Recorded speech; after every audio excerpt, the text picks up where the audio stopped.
안녕하세요. 요한복음입니다. 예. 찬양하고 기도만 했으면 좋겠는데요. 그렇게만 하고 살 수 있나요? 세상에 발을 디디고 살기 때문에 세상 돌아가는 것도 공부하셔야 되고 지혜롭게 사시기 위해서 공부를 하셔야 되기 때문에 저하고도 오늘 공부 조금 하겠습니다.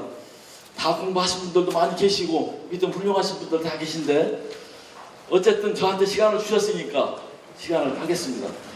원래 분량이 2시간짜리인데 1시간에 합니다. 교재에 있는 내용보다 제가 이 강의안을 갖고 주로 할 텐데 주목해 주시기 바라겠습니다. 저는 별 볼 일 없이 그냥 여러 가지 하고 있습니다. 이런 것들을 왜 게시했냐 하면 별 볼 일 없는 사람도 별일 할 수 있다는 걸 보여드리기 위해서입니다. 저는 원래 고등학교 졸업하고 공무원 하다가 공무원 70년 되면 공무원 월급이 적었습니다. 그래서 공기업 조평사 공채로 들어가서 다니다 보니까 간부가 하고 싶어서 대학을 갔습니다. 그게 간 것이 방송대학 경영학과 졸업했고 그래서 조평사에서 연구기획실장, 비서실장, 관리처장 다 하고 퇴직하고 뭐 할까? 신학을 할까? 복지학과 하는데 신학을 할 때니 콜링이 없었어요. 그래서 사회복지를 충남대학교에서 사회복지를 했습니다. 그러고 나서 58세 정년퇴직하고 그 다음날 성락종합사회복지관장을 하고 그 다음에 또 기회가 돼서 공주대학교에서 산학협력 교수를 하다가 대전광역시 노인복지관장 할 또 기회가 돼서 65세 정년퇴직을 2번째 했습니다.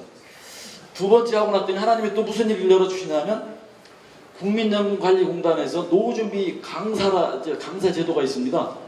대전, 세종, 충청, 남북도에서 작년에 제1호로 저를 또 위촉해서 교회나 노인회나 뭐 기업이나 직장이나 국민연금공단에서 가르치는 노후준비 4대 분야가 있어요. 재무, 건강, 여가, 대인관계 4대 분야가 있는데 그것을 강의를 해주면 강사는 연구공단에서 주는 제도입니다. 여러분들이 고향에 집에 돌아가셔서 그런 강사를 활용할 수도 있습니다. 그렇게 활동하고 있는데 배재대 교수님, 잘하는 교수님이 강의 추천을 해주셔가지고 왔는데 와서 들어보니까 저보다 더 많이 공부하신 분들 잔뜩 계시다고 그래가지고 조금 그렇습니다. 그래서 뭐 이런 거 이렇게 여러 가지를 했는데 노인 문제에 집중해서 노인학을 하고 사회복지 쪽을 했습니다. 지금 봉사직책은 뭐 은퇴연구원 하면서 노후준비 강사하면서 웰다잉 강사하면서 여러 가지 하고 있는데 은퇴 후에 여러분들이 준비 잘 하시면 명함이 10개는 넘습니다. 10개 넘습니다. 오늘 주제는 1강은 메가트렌드하고 산모작 진로 탐색. 2강은 이따 저녁 시간 할 텐데 한번 좀 보겠습니다. 산모작이라고 그랬는데 어떤 사람은 인생 후반기라고 합니다. 저는 사모작으로 구분합니다. 1기 30년 자녀 시기 지났죠? 계신 분 없을 것 같은데 2기 30년 부모 시기 부부 시기가 3기입니다. 그러면 축구로 말하면 전반전, 후반전, 연장전이 생겼어요. 이게 과거에는 1기가 25년밖에 안 됐습니다. 근데 지금은 자녀들 키워보셔서 아시지만 30년 돼도 취업이나 결혼이 끝나질 않습니다. 그래서 평균 30년 잡아서 3+30, 90세까지 살고 그때 끝났으면 하나님이 불러갔으면 좋겠는데 하나님 바로 안 불러가세요. 또 독거 시기가 또 남아요. 독거 시기. 배우자 누군가 먼저 가시고 혼자 남습니다. 그래서 짧게 잡아서 100세입니다. 짧게 잡아서. 그걸 알기 전에 21세기에 대해서 지금 몇 세기죠? 21세기 맞죠? 근데 제가 강의를 다녀보면 21세기 살면서 사고방식을 전부 다 20세기 사고방식을 갖고 있어요. 여성시대라고 합니다. 여기 여성분들이 훨씬 많으신데 왜 여성시대입니까? 왜 여성시대예요? 여성분들 기분 좋아요? 나빠요? 여성시대가 하여튼 좌우전 기분 좋지 않습니까? 제가 시간 없어서 빨리 넘어가요. 19세기 농경사회, 20세기 산업사회는 남성 중심 사회였습니다. 21세기는 지식정보화 사회예요. 머리하고 컴퓨터가 일합니다. 힘으로 하지 않죠? 남녀 차이가 있어요? 없어요? 없죠? 없는데 왜 여성시대라고 하나요? 시험 보면 누가 많이 될까요? 학교 선생님 누가 많습니까? 초등학교는 90% 이상이 여선생님이면 중고등학교 50% 넘어가고 변호사, 공무원 누가 많아질까요? 심지어는 육군사관학교 1, 2, 3등도 여자가 해요. 그렇다고 해서 여존남비라는 생각은 아니고 남녀가 평등한 시대가 됐다. 이유는 뭐냐면 시대가 바뀌었기도 하지만 옛날에 우리 어머니 세대는 30년 출산을 했어요. 지금 30년 출산합니까? 안 하죠. 가사노동은 해방됐죠. 옛날에 여성분들은 교육을 못 받았는데 지금 교육을 다 받으시니까 사회에 나와서 남성들보다 어떤 두각을 나타내는 거예요. 그 다음에 노인이 많아지니까 노인 시대 이해하실 거고, 문화의 시대다. 이건 이따 나오겠습니다. 4차 혁명 시대라는 거 아실 거고, 지금 유럽의 시대는 지나고 아시아 아프리카 시대다. 그 말씀 넘어가면서 빨리 진행하겠습니다. 그 교재에 있는 내용들은 다 생략을 하고요. 보시면 아실 텐데,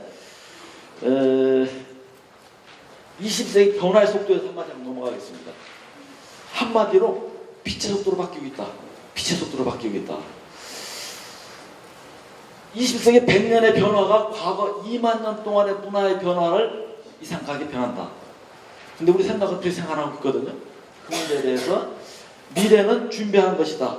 위험을 회피하고 대피하고 성공하기 위해서 준비하는 것이다 라는 말씀을 드렸고, 아프리카 인구가 지금 12억인데 예를 들면 마사이족이라고 원신 알고 있는 마사이족들이라 하더라도 지금은 핸드폰을 다 갖고 있습니다.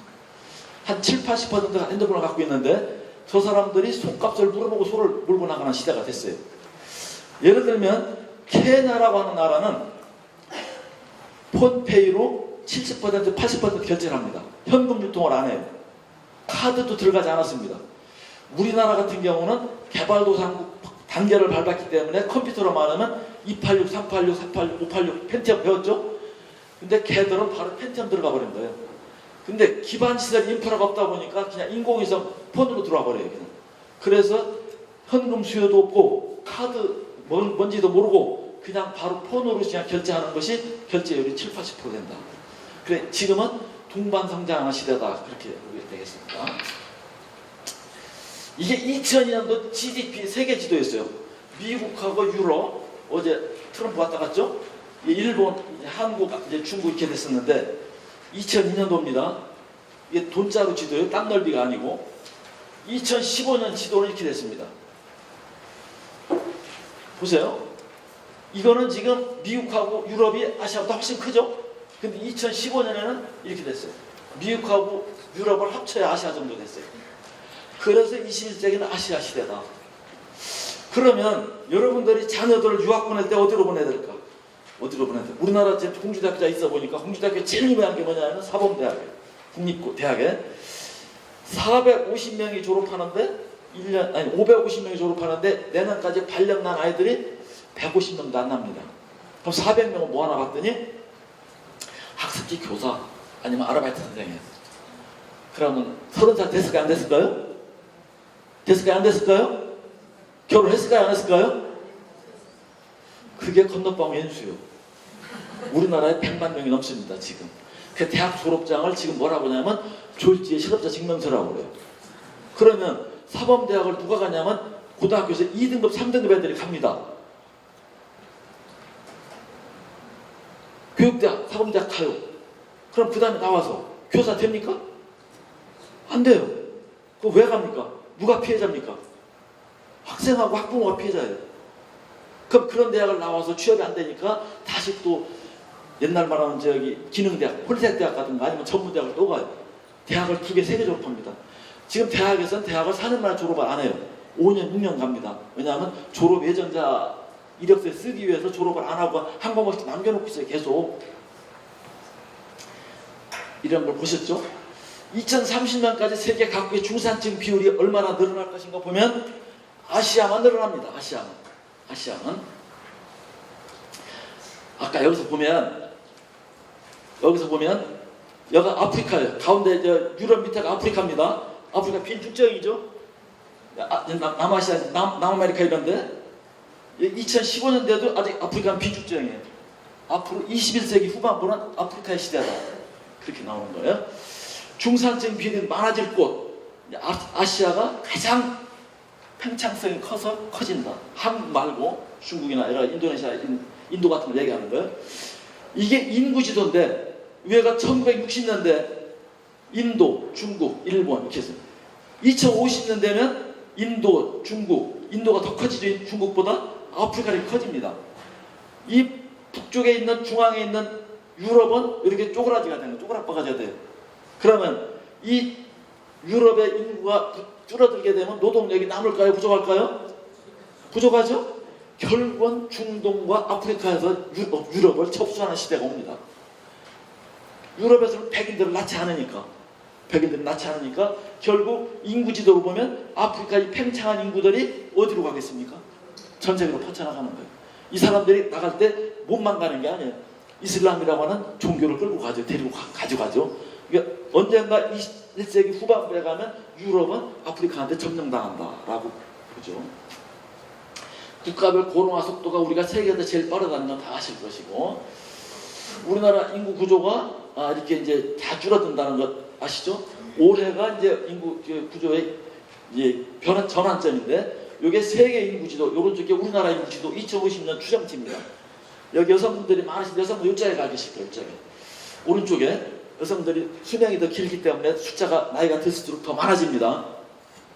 이런 시대가 되는데, 인구 절벽이 온다. 금년 2019년부터 돌아가시는 분의 숫자가 태어난 아이들 숫자보다 더 많아지는 숫자가 올해 2019년입니다.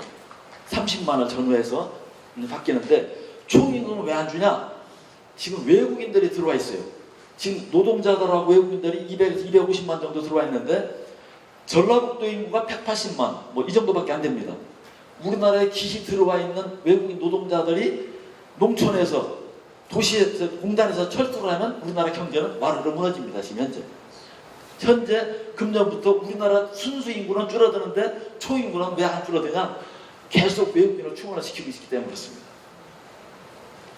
지방 소멸이라고 하는 것은 지금 이제 일본 같은 경우는 지방이 소멸돼서 지방자치단체가 없어지고 있습니다.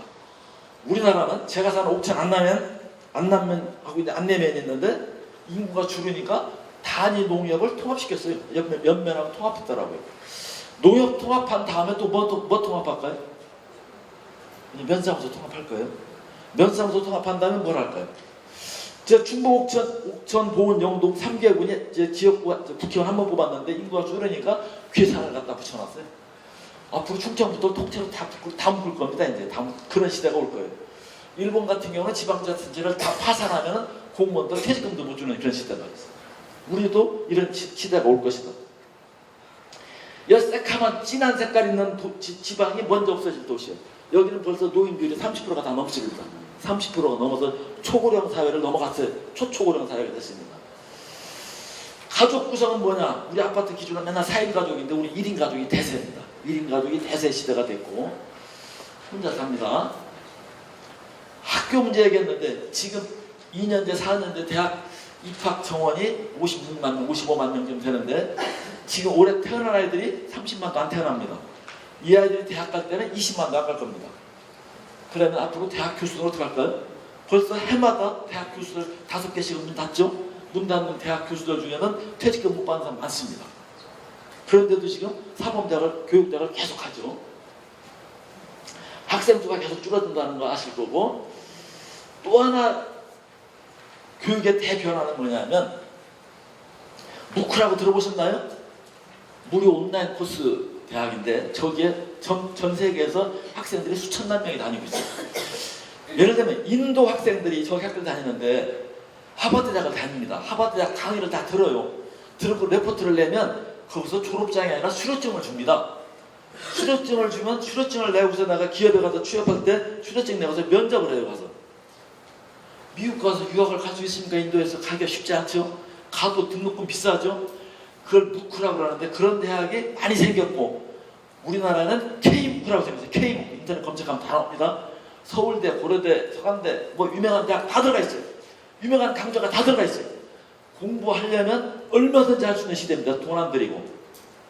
인터넷 강의도 유명해졌지만 인터넷 강을 떠나서 방송통신대학보다 더 유연하게 무크라고 하는 대학이 나와서 나이에 불문하고 돈에 불문하고 지위에 불문하고 인종에 불문하고 학력에 불문하고 누구나 공부할 수 있는 시대가 됐기 때문에 대학은 앞으로 설 자리가 없다. 그 얘기입니다. 그래서 교육 트렌드는 21세기는 평생교육 시대. 그래서 대학을 20세기는 한 번만, 20대 한 번만 나오고 있어요. 저는 대학을 46세에 졸업하고 대학원을 50세에 졸업했어요. 선진국을 봤더니 20대 대학을 한 번 나오고 50대 대학을 나오고 80대 대학을 또 가요. 80대. 그건 U3A라고 그래요. University of Third Age, 인생 3기 대학. 그냥 말하자면 평생 교육을 한다는 얘기예요. 영국이나 뉴질랜드나 이런 데 가면 저를 여기 강의 소개해준 손희성 교수가 그 전문가인데, 대전에도 이제 대학들이 많습니다. 대학들 살아남아야 될 거 아니겠습니까? 학생은 없고. 그러니까 배재대학교는 무엇을 컨셉으로 삼았냐면 노인대학을 앞으로 목표로 삼고 있어요. 그래서 학생들 기숙사를 전부 다 이제 리조트로 다 바꾸고, 우선 제가 그랬어요. 졸업생들 전부 다 불러서 리콜 교육 시키자. 왜? 옛날에 교육받은 거 다 쓰레기니까 버리고 지금 다시 배워야 되고 중사까지 다시 배워야 되는데, 그런 전략을 구사하고 있어요. 대학마다 지금 특색 있게 전략을 구사하지 않으면 살아남을 대학이 없습니다. 그래서 옛날엔 조기교육, 지금 우리나라 지금도 조기교육하죠. 세계에서 가장 많이 교육비가 비싼 나라가 대한민국입니다. 유치원부터 대학까지. 대학 등록금 미국이 좀 더 비싸지만 전체적으로 보면 우리가 제일 비싼데, 제일 비싼 교육을 시키면서 제일 쓰레기 같은 교육을 시키는 나라가 한국입니다. 이유는 단 한 가지. 교육이 혁신되지 않았기 때문에 입시를 위해서 공부하는 겁니다. 입시를 위해서. 그런데 앞으로는 적기 교육이고 평생 교육 시대다. 그 공부는 필요하면 그때 가서 하면 된다. 물려줄 이상은 외국어 공부하면 좋겠다. 그런 얘기했습니다. 문맹자가 무슨 뜻인지 아시나요? 문맹자. 글 모르는 사람. 요건 19세기. 20세기는 뭐라고 그랬냐면, 공문서라든가 인어가 서류를 보고서 이해하지 못하면 문맹자라고 했어요. 지금도 그렇게 말합니다. 가나다라를 알아서 문맹자가 아닌 것은 19세기고, 20세기만 하더라도 공문서나 정부의 관공서 문서라든가 인어가 문서를 보고서 독해를 할 수 있어야 돼요. 그게 문맹자인데, 엘벤트 플러가 뭐라고 했냐면, 필기학습, 재학습, 평생학습을 하지 않는 사람. 어제 서울대학교 나왔는데, 여기 서울대학교 나오신 분 계셔서 죄송합니다. 어제 배운 거 쓰레기니까 버리고 오늘 다시 배우고, 언제까지 배워야 돼? 언제까지? 죽을 때까지 배워야 돼. 다시 말하면 세상의 흐름의 변화를 못 읽는 사람이 문맹자입니다. 지금 가나다는 모르는 사람 있어요? 없어요. 근데 세상 변화를 몰라요. 세상 변화를. 한번 이거 밑에 한국 학생 읽어봅시다. 시작. 하루 15시간 동안 학교와 학원에서 미래에 필요하지 않은 지식과 존재하지 않은 직업을 위해 시간을 낭비하고 있고, 오직 입시를 위해서. 기업에 가면 다 쓰레기입니다. 4차 산업혁명 다 아시죠? 1차 산업혁명 전기, 2차 전기, 3차 컴퓨터, 4차 지능정보기술인데, 여러분들 주변에 사업 잘 됩니까? 잘 된다고 그래요? 다 죽었다고 그래요? 살았다고 그래요? 다 죽었다고 그러죠? 여러분들 다 침침한 데 계셔서 그래요. 밝은 데 계신 분들은 저기 괜찮은 분들이 옆에 있는데, 이따 이강까지 얘기하는데, 지금 세상의 돈은 다 이쪽에 가 있습니다. 근데 저쪽을 바라보지 못하고 저쪽을 홍보하지 않은 사람들은 저쪽이 무슨 동네인지를 몰라요. 무슨 동네인지를 몰라. IT 산업, 스마트 산업, S 산업, AI 산업인데, 하나 예를 들어봅시다. 현상소 필름 다 없어졌죠? 코닥 필름, fuji 필름 다 어디 갔을까요? 여러분들 거실에 백과사전 20권짜리 있었죠? 여러분들이 섬기는 어르신들한테 그 얘기를 꼭 합니다. 제가 대전에서 교회에서 강의를 하는데, 지금의 어른들은 가치가 많이 떨어졌어요. 왜 떨어졌냐면, 옛날에 그분들은 며느리한테, 시어머니한테 밥을 해드리면서, 밥을 차려드리면서 시어머니한테 배웠는데, 지금 며느리가 시어머니한테 배우는 게 있습니까? 물어봐요, 안 물어봐요? 왜 안 물어봐요? 목사님, 다 사먹어요. 아니면 그냥 네이버다 물어보지 시어머니한테 물어본 사람이 없어요. 그럼 지금의 어르신들이 갖고 있는 지식은 농사기술, 산림기술, 건강기술 아무것도 쓸모가 없어요. 그런데 옛날 노인들은 70대면 돌아가셨어요. 요새 노인들 70대면 돌아가십니까? 안 돌아가세요. 100세 시대에, 말 그대로 100세 시대예요. 그럼 가치가 떨어졌어요. 그럼 어떻게 해야 돼요? 어떻게 해야 돼요? 올려야 돼요. 어떻게 하면 올려요? 공부하셔야 돼요. 그래서 공부하셔야 돼요.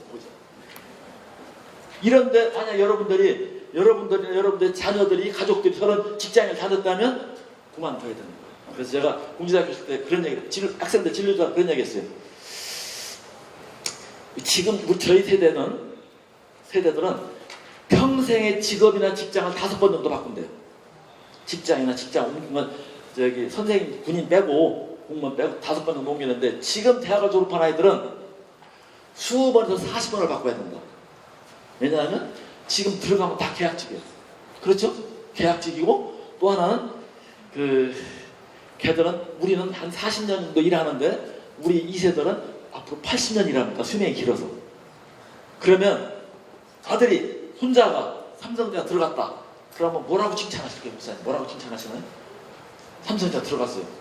대단하죠? 취업을 축하한다. 거기까지만 하시면 안 됩니다. 하나 토를 더 붙여야 되는 것이 내가 5년 후에 이 회사에 있든지 다른 데를 가려면 지금부터 넥스트 잡을 또 공부해야 되는 거예요. 그렇게 하지 않으면 여러분들이 가문이 잘 되고 싶어도 손자, 손녀가 한 5년쯤 실업자 하고 있으면 되는 집안이 아니에요. 되는 집안에 반대 집안 되는 거예요.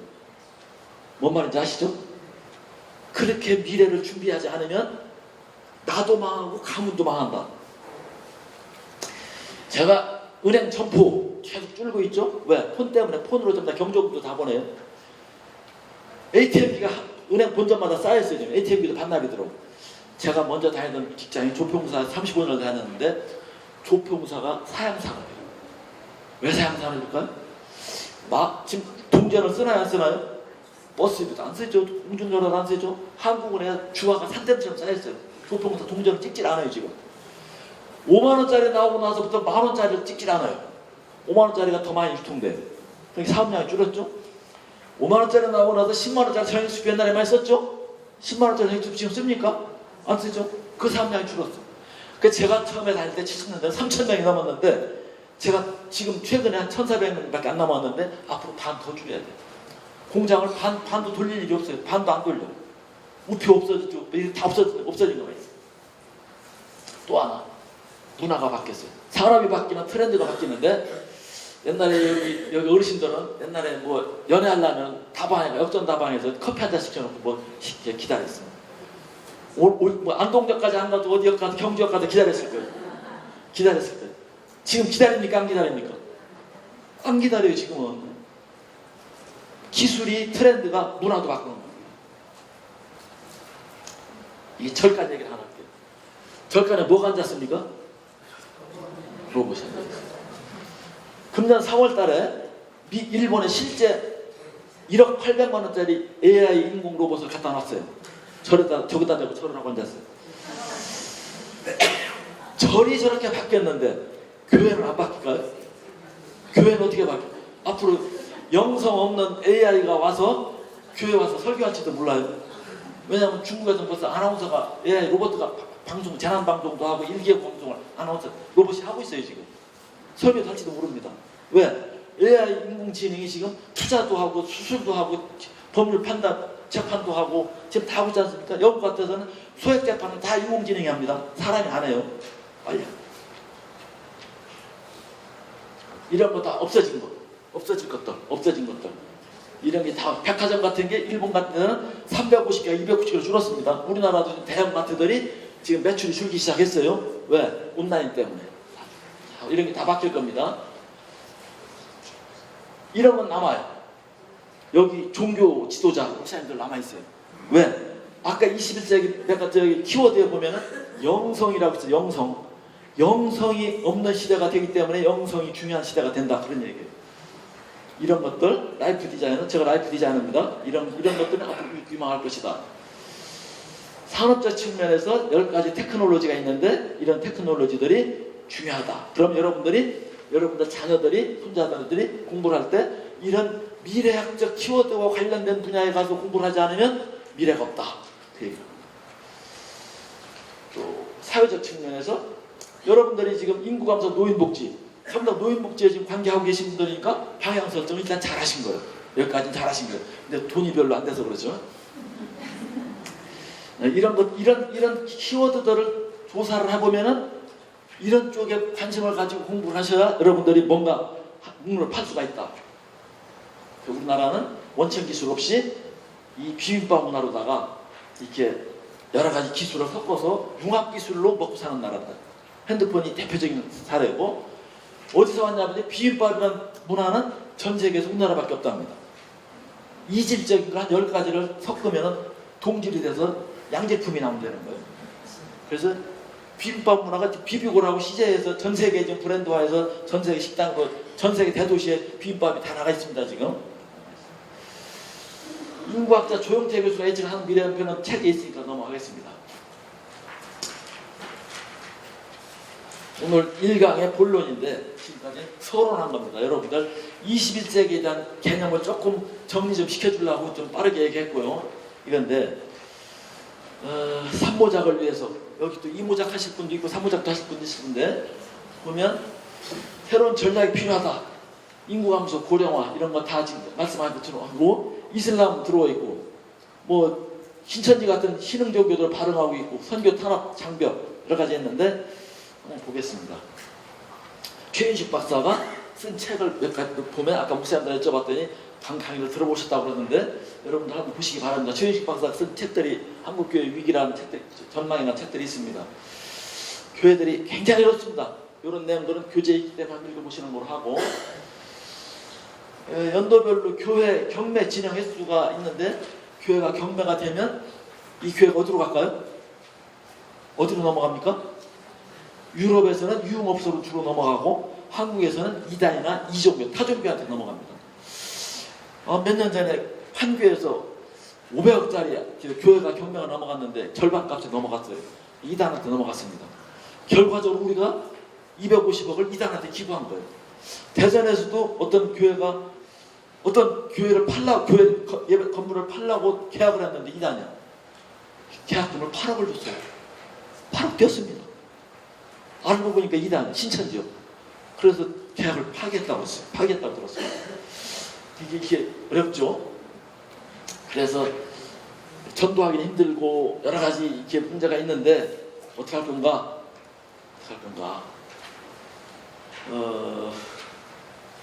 위태롭다.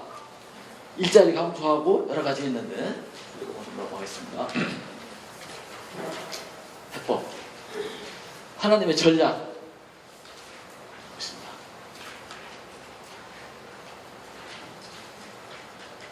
(80년대인가요) 여의도에서 큰 집회할 때, 그때 표가 가든지 보내라고 하는 것이 그때 표였었습니다. 빌리그람 목사님 오셨을 때인가요? 그랬었는데, 크리스천의 헌신 준비를 한번 위해서 한번 좀 보겠습니다. 모방할 수 없는 자신만의 무기를 가지자. 모방하지 말고 오리지널이 되자, 그런 얘기입니다. 오리지널. 뭔가에 하나 꽂혀야 됩니다. 비전이 왜 필요한가? 비전은 젊은 애들한테만 필요한 게 아니고 누구한테나 필요합니다. 젊거나 나이 들었거나 노인에게도 필요합니다. 하루 이틀만 살 것이 아니기 때문에 비전이 필요하다는 거, 인생의 목적이 필요하다는 거 말씀을 드리면서, 갈렙처럼, 모세처럼, 뭐 나이 들어서 부름받아, 갈렙처럼 나이 들긴 책 목차입니다. 책 제목이고, 아브라함이 그랬죠. 이렇게 됐고 나왔고 그러는데, 제가 하고 있는 일 중에 하나가 뭐냐면, 연구단지는 여러분 아시는지 모르겠지만 대한민국의 박사들 모자리판입니다. 대전에 연구단지가 있어요. 그분들도 퇴직하면 할 일이 있을까요, 없을까요? 1년에 몇백 명씩 계속 퇴직합니다. 할 일이 없어요. 그래서 제가 연구단지에서, 저도 연구단지 있었기 때문에 신우회 활동을, 직장선교연합회 활동을 계속하면서, 거기서 신우회 활동했던 사람들이 나와서 지금 하고 있는 일이 뭐냐면 시니어 선교학교라는 걸 하고 있어요. 서울에 시니어 선교한국이라고 김상복 목사님이 깃발을 한 10년 전에 들었어요. 거기에 우리가 더 먼저 시작을 했는데, 시니어 선교학교를 만들어가지고 은퇴하신 크리스찬들을 교육을 시켜서, 단기 교육을 시켜가지고 전 세계 학교에, 전 세계에 선교사님들이 세운 학교가 800개가 넘습니다. 그 중에 대학교가 40개나 돼요. 근데 과거에 130년 전에 연세대, 배재대, 한남대 뭐 이런 대학들 교수들이 다 선교사들이 왔지 않습니까? 이분들을 전부 다 박사들이니까 이분들을 그 학교에 교수로 보내는 거예요. 지금 현재 한 80명 정도가 나가 있습니다. 그런 활동을 하고 있어요. 아시다시피 지금 선교지에서 중국 같아서 다 철수하고 오시죠? 다 추방당하고 오죠? 선교사로 갈 수가 없습니다. 직업을 가져가야 돼요. 직업. 사업을 하든지 직업을 가져가든지 선교사만으로 갈 수가 없는 시대가 됐기 때문에 이런 얘기가 나오는 거죠. 그래서 이런 이제 유형들이 여러 가지가 있는데 여러분들이 대강 아실 거라고 판단하고 쉽게 넘어가겠습니다. 비즈니스 선교를 바탕으로 한 미션 얘기하는데 한번 보겠습니다.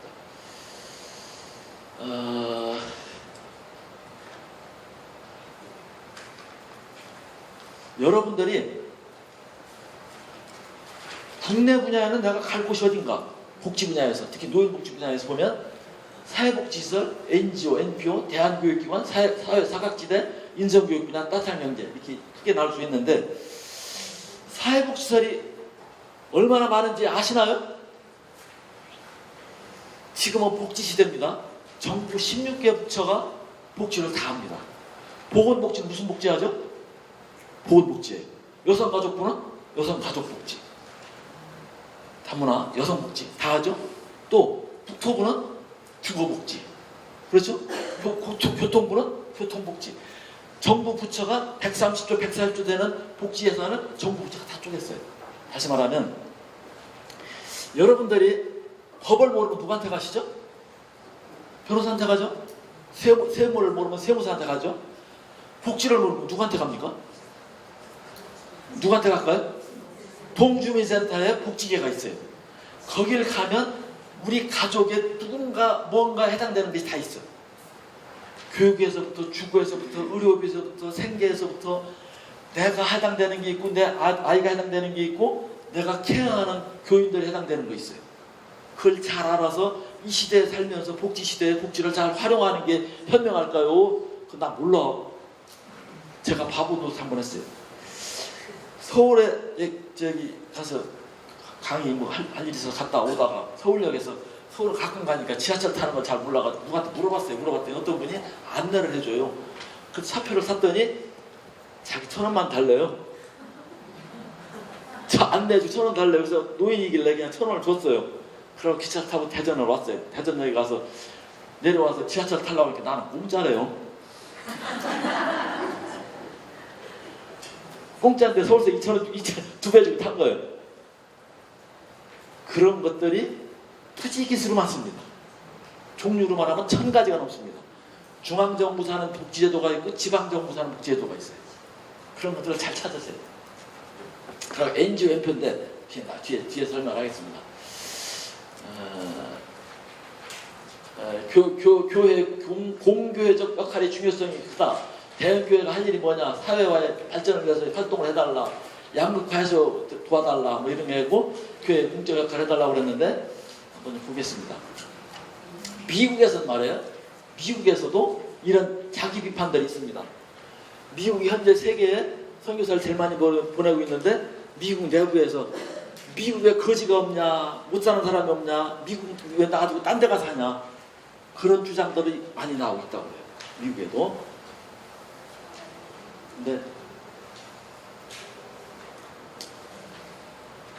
목사님들 공부하시면 되고, 교회 내 인적 자원이 사장돼서 사회적 영향력을 상실하고 있다. 이 말이 전 피리 꽂히는데, 지금 3.1운동 100주년 됐다고 그랬는데 3.1운동 당시에 우리나라 기독교 인구가 2, 3%밖에 안 됐습니다. 그랬는데 독립선언서 33인 중에 16명이 기독교인이었어요. 목사님들, 장로님이었어요.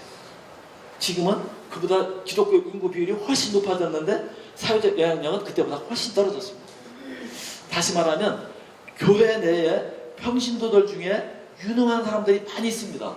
그것을 자원으로 활용해서 사회적 영향력을 끼칠 수 있도록 하면 좋겠다는 그런 말씀을 드립니다. 방법은 뒤에 나오겠습니다. 사회복지시설이 이렇게 종류가 많습니다. 큰 종류만 해드렸습니다. 아동복지, 청소년, 여성, 노인, 장애인, 노숙인, 정신보건, 요양기관, 종합복지관, 지역자활센터, 푸드마켓 이런 것들이 있는데, 과거 몇 년 전에 한기총에서 1교회 1복지, 1교회 또는 1사회적 기업을 하자고 하는 주장이 있었습니다만은 실제 그게 잘 이루어지지 않았죠. 그런 것들이 만약에 이루어졌다면 지금 사회적 영향력은 지금보다 훨씬 나아졌을 겁니다.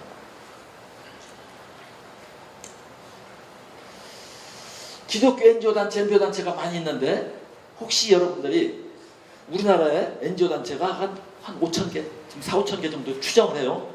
일본이 한 40만 개, 미국이 120만 개에서 200만 개쯤 된다고 합니다.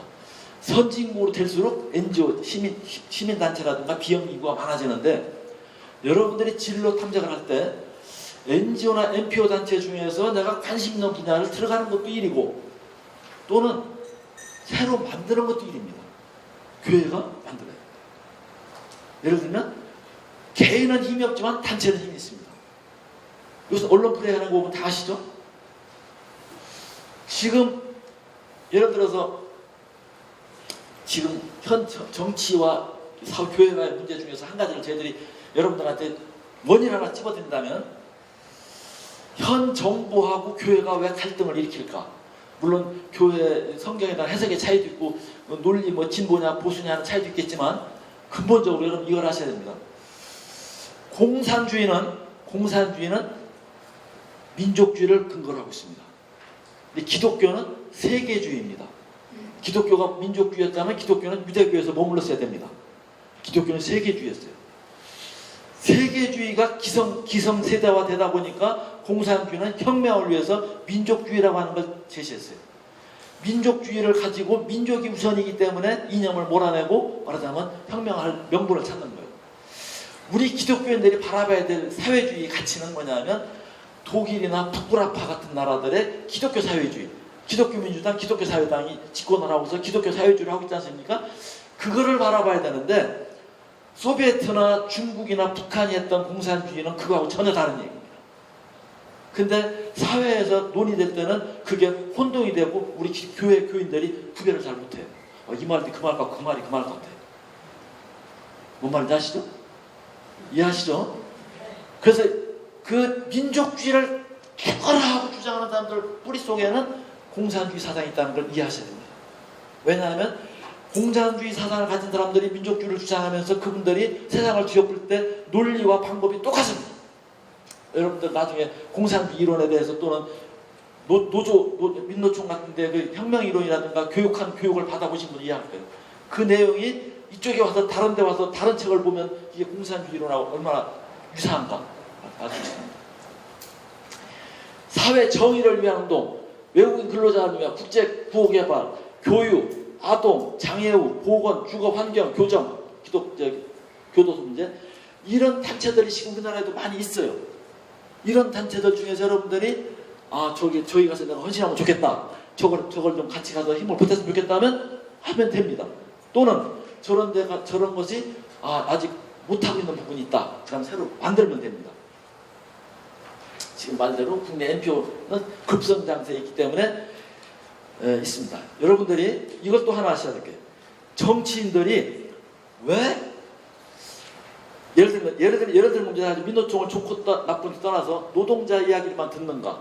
대통령의 민노총이 있나? 이렇게 말하는 사람도 있어요. 제가 정치적으로 하는 얘기 아니고 이의로 얘기하는 겁니다. 무슨 소리냐면 대한민국의 노동자가 1,800만, 2,000만쯤 됩니다. 근데 그 중에 한국노총하고 민노총에 들어와 있는 사람은 10%도 안 됩니다. 200만이 안 됩니다. 요새 이제 민노총이 좀 늘어서 200만 되는데 200만 쫓아가려고 하는데 그 중에 민노총은 말하자면 공기업이나 금융기관이나 국가 공공기관에서 귀족노조고 한국노총은 옛날부터 있던 중소기업 주로 한 노조입니다. 근데 그 사람들이 왜 발언권이 세냐? 정치인들이 하는 얘기가 있어요. 콩이 한가마니까 흩어진 콩은 콩이 아니고 한 대박이라도 자루에 담긴 콩이라 이거예요. 뭔 말인지 아시죠? 침묵하는 다수는 사람이 아니에요. 한 자루 한 대박이라도 담겨져 있는 콩이다 이거예요. 그 발언이 발언권이 있다는 거예요. 실제 그것을 정치적으로 이용하고 그것을 언론에서 인정해 주는 겁니다. 그래서 우리가 기독교가 힘을 얻으려면은 그런 NGO, NPO 단체를 잘 활용해야 됩니다. 잘 활용해야 되는데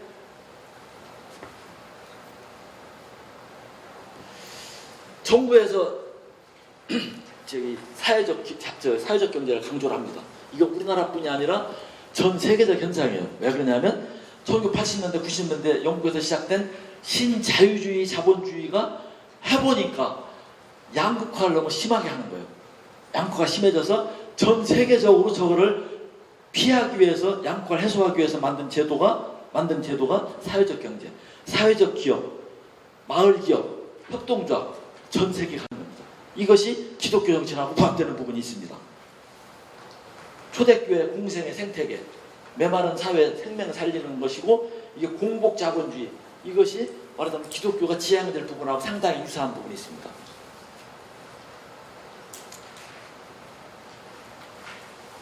일반 기업은 차이가 뭐냐? 일반 기업은 영리가 목적이고 사회적 기업은 고용이 목적입니다. 평화가 뭐냐면 이게 벼변입니다. 입에 쌀이 골고루 들어가야 평화가 온답니다. 빈부가 양극화되는 사회는 불안한 사회입니다. 무슨 소리냐면 부자들은 더 좋아질 것 같지만 그 사회는 불안한 사회입니다. 언젠가는 그 가난한 사람들이 세상을 뒤집을 가능성이 훨씬 높아집니다.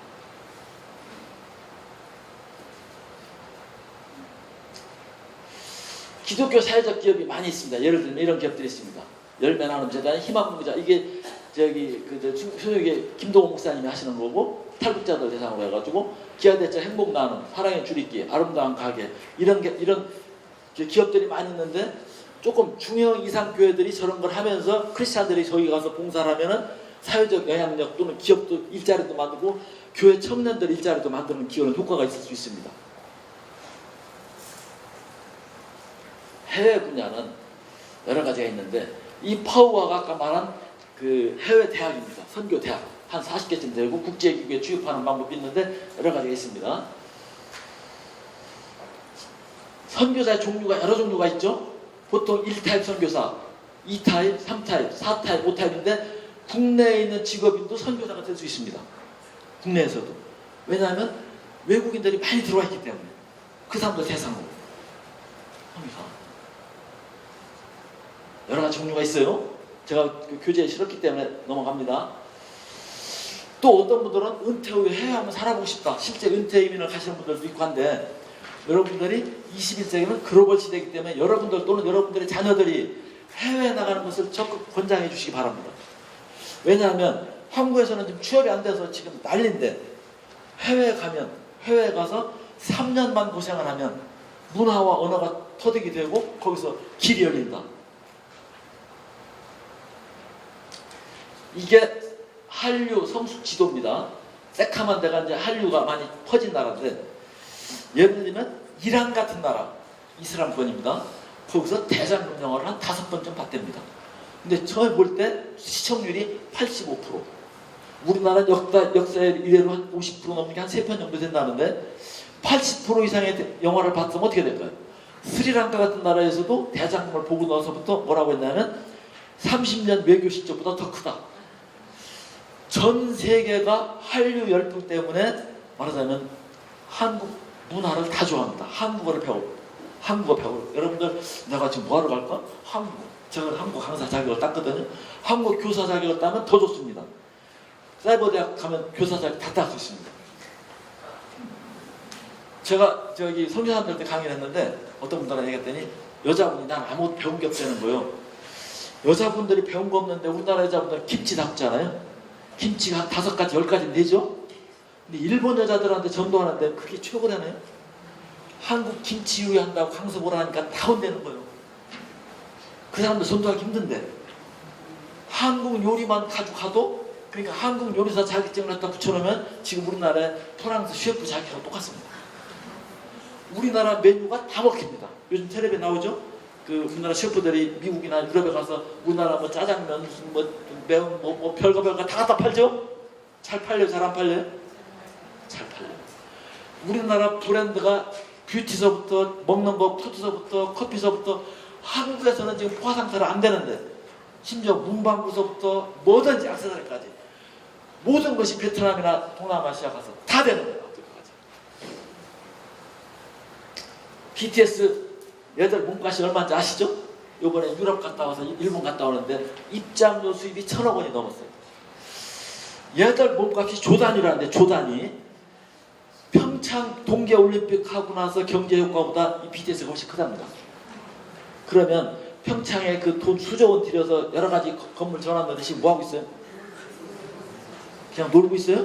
그냥 놀고 자빠졌어요 지금. 놀고 자빠졌어요. 그것이 전국에 수두룩해요.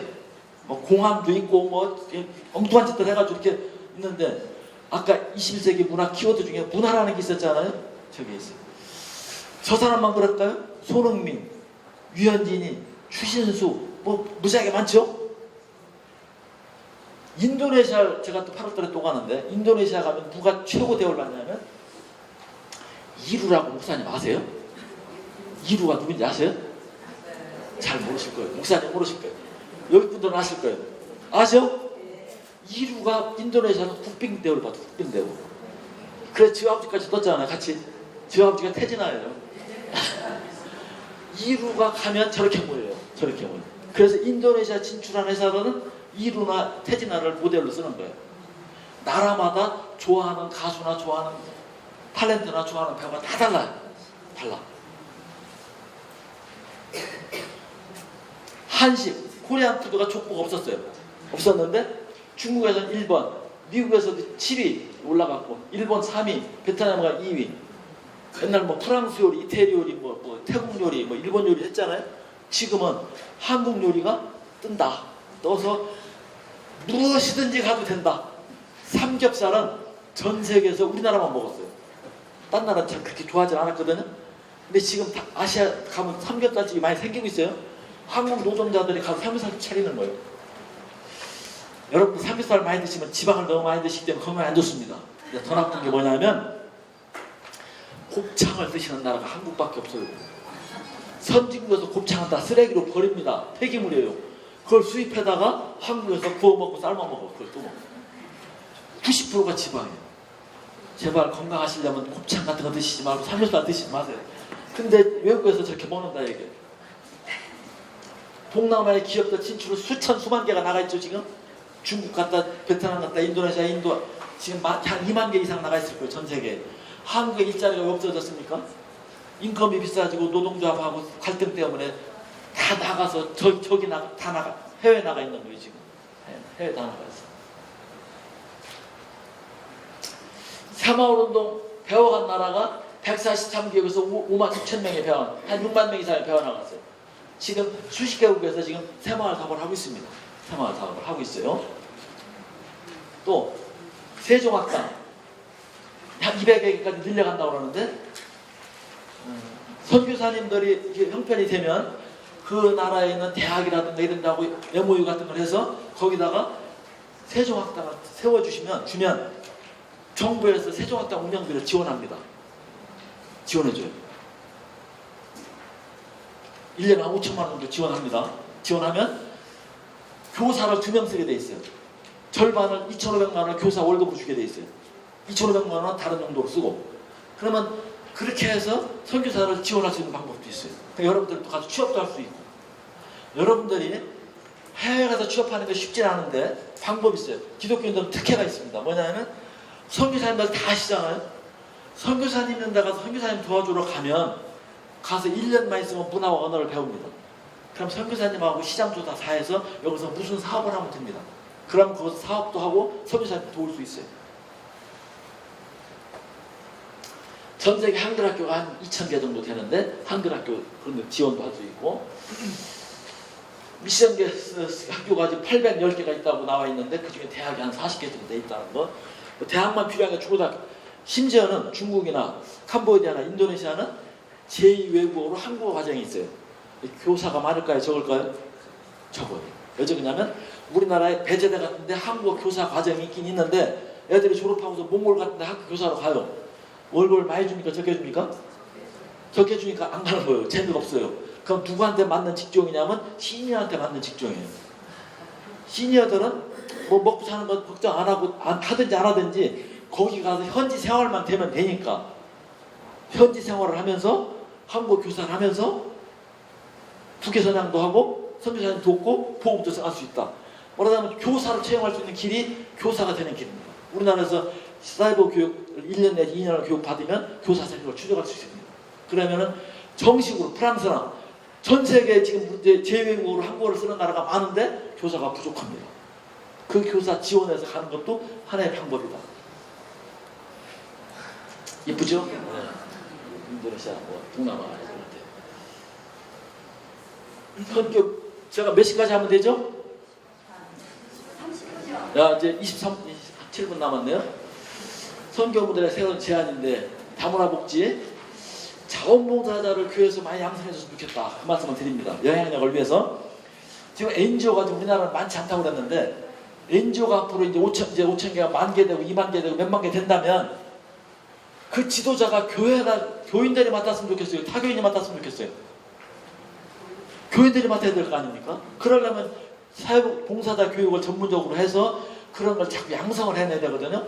제가 대전광역시 노인복지관장을 하는데 노인복지관 회원이 13,000명입니다. 충청 이남에서는 제일 큰 교회 복지관 축에 들어가는데 봉사자가 매일 100여 명이 오시는데 기독교는 많지 않아요. 기독교는 다 어디 갔었을까? 교회에서 봉사하시느라고 복지관 안 오시나요?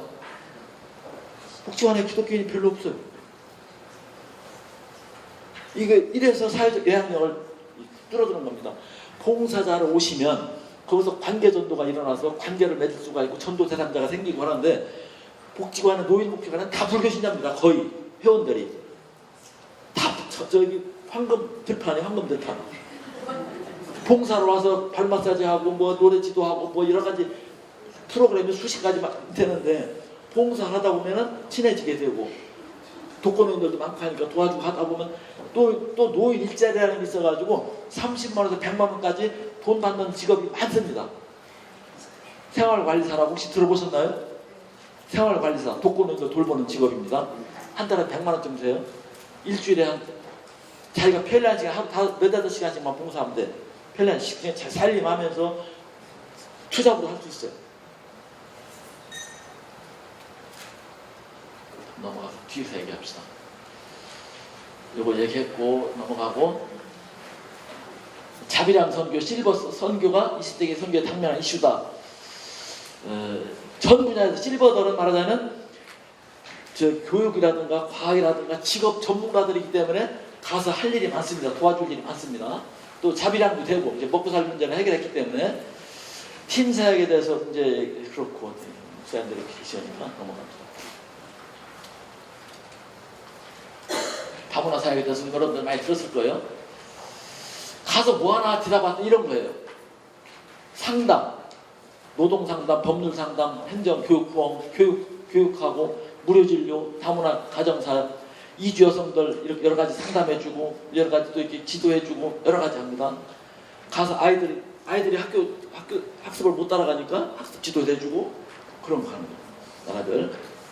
그래서 지금 아시다시피 각 나라에 나갔던 선교사들이 들어와서 자국 그 나라 베트남, 필리핀, 중국은 중국 현지인이 한국에 와 있는 사람들을 케어하고 있어요.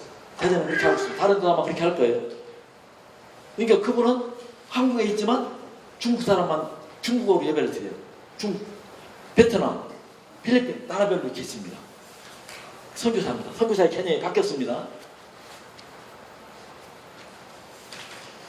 국내 이주민이 다문화 사례로 유명한 데가 나선공동체, 교육복지사. 이분은 몽골 학교를 몽골에 대해서 꽂혀가지고 몽골에 대해서 애들만 주로 많이 돌보시더라고요. 선교사업 하고 있고 평생 교육사업, 문화사업, 특별사업 여러 가지 하고 있는데 무궁무진하게 할 수 있습니다. 이렇게 하면. 요즘에 시간이 많이 지나가서 하고 자원봉사자 은퇴하신 분들을 좀 만들어서 좀 초보 단계이기 때문에 앞으로 좀 많이 좀 여기 좀 관심을 가지고 양성을 해서 사회적 영향력을 키워갔으면 좋겠다. 그런 말씀을 드리겠습니다.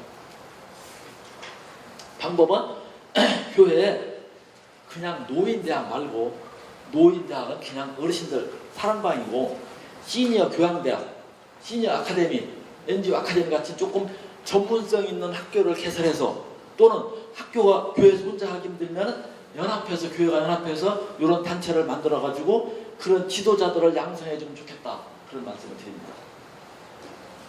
제가 아까 말씀드린 대전 시니어 선교학교가 뭐냐면 시니어 미션 소사이어티 또는 시니어 미션 스쿨이라고 해서 대전 시니어 선교학교 전국에 여러 군데가 있습니다. 지금 그런 분들 이렇게 이제 풀을 만들어서 여기 본부에 이모작 센터가 있는데 선교사님들이 이런 기숙자 좀 보내주세요, 이런 사람 보내주세요 연락이 오면 여기서 희망자를 그렇게 연결시켜주고 이렇게 하고 있습니다.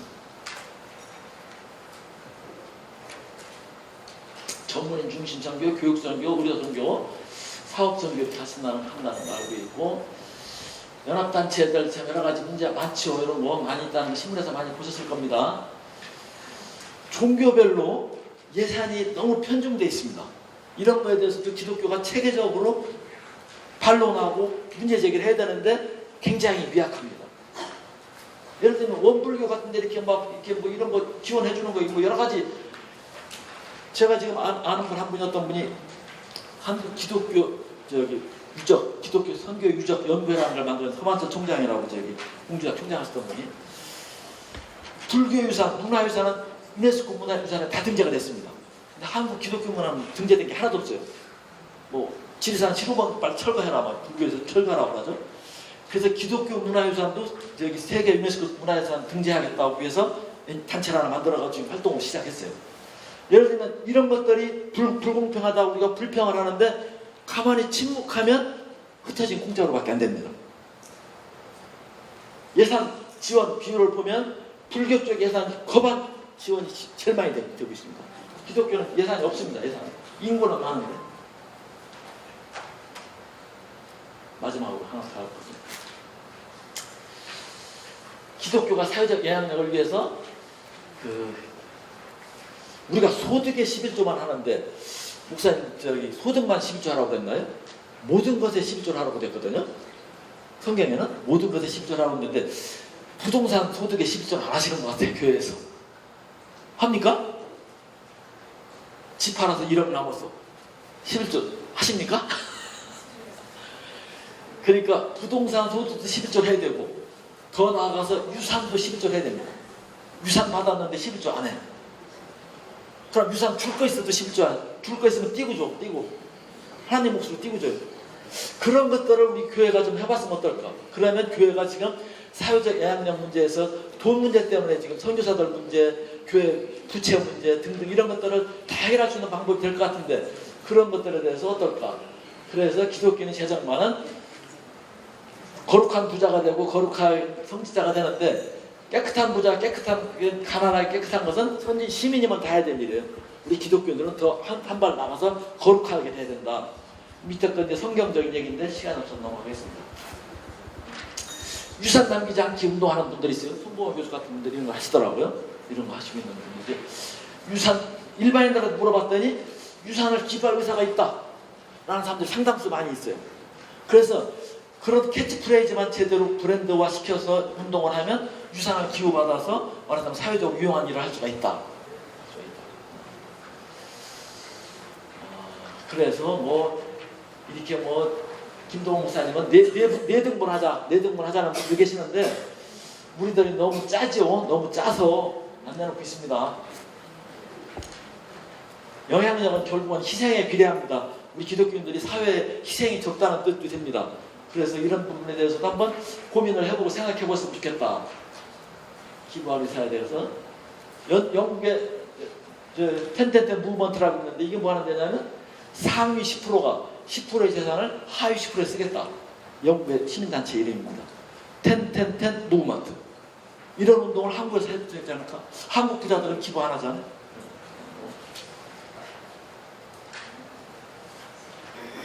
한번 읽어봅시다. 시작.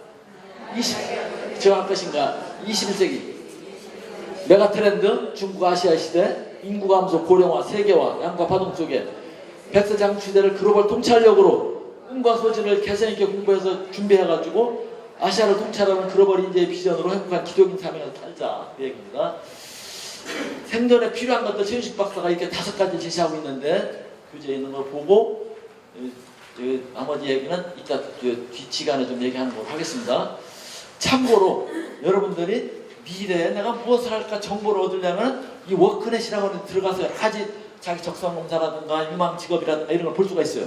워크넷에 들어가 보시고, 또 복지로라고 하는 복지 사이트가 있어요. 복지로에 들어가 보면은 수백 가지, 수천 가지 복지에 대한 안내가 다 나와 있습니다. 그걸 좀 공부하셔서 여러분들이 이용하고 여러분들이 또는 그 대상자들한테 전달해 줘야 되고, 국민연금 사이트 같은 데 들어가서 내가 노후 준비가 어느 정도 됐는가 스스로 체크해 보시고 하면 되겠습니다. 읽어봅시다. 시작. 누가 함께 신앙 중심으로의 삶을 추구하는 시기, 목적이 있는 삶, 공동체를 배려하는 성숙한 삶, 봉사하는 삶, 의미 있는 삶, 웰다잉 준비, 지혜로운 기독교회는 21세기 통찰력과 학습으로 새로운 준비와 자세, 평생 현역으로 봉사하며 꿈을 이루는 행복한 청지기 사명자입니다. 여러분들이 그거 관련해서 이제 나한테 개인적으로 어떻게 적용할 것인가, 어떻게 노후 준비할 것인가 하는 문제는 이따 2부 시간에 하는 걸로 하겠습니다. 이거 읽고 마치겠습니다. 시작. 내일의 꿈을 생각만 하면 공상이 있잖아. 선포하면 신념이들 도움이 되셨기를 바라겠습니다. 마치겠습니다.